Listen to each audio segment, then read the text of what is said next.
మాజీ ఎంపీ నటి జయప్రద జైలుకెళ్లక తప్పేలా లేదు. ఆమెను అరెస్టు చేయాలంటూ నాన్ బెయిలబుల్ వారెంట్ జారీ చేసింది ఉత్తరప్రదేశ్లోని కోర్టు. గ్లామర్ ఉండగానే రాజకీయాలు చేద్దామని ప్రయత్నించింది. అందుకే సినిమాలకు గుడ్ బై చెప్పింది. మొదట సమాజ్వాదీ పార్టీలో చేరారు. ఆ తర్వాత 2019లో బీజేపీలో చేరింది జయప్రద. కానీ ఆ పాలిటిక్సే ఇప్పుడు ఆమెను కటకటాల్లోకి నెడుతున్నాయి.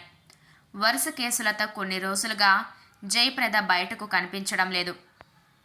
2019లో ఎన్నికల నియమావళిని ఉల్లంఘించారంటూ జయప్రదపై 2 కేసులు నమోదయ్యాయి. వాటి విచారణకు ఆమె హాజరు కావడం లేదు. దాంతో ఆమెను అరెస్టు చేసి ప్రజాప్రతినిధుల కోర్టు ముందు హాజరుపరచాలని రాంపూర్ ఎస్పీకి ఆదేశాలిచ్చింది ప్రజాప్రతినిధుల కోర్టు. 2019 లోక్సభ ఎన్నికల్లో బీజేపీ తరపున రాంపూర్ నుంచి ఎంపీగా పోటీ చేశారు జయప్రద.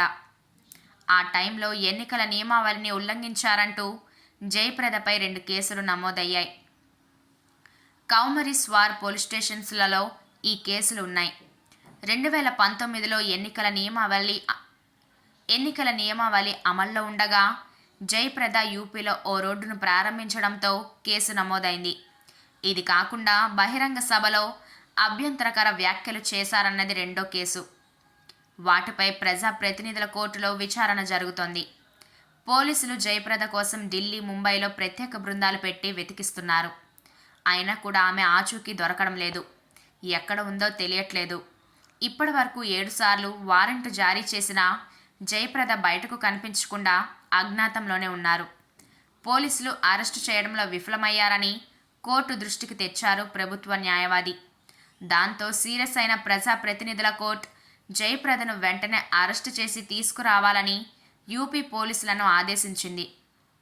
ఈ కేసు తదుపరి విచారణ ఈ నెల 27వ తేదీకి వాయిదా వేసింది కోర్టు.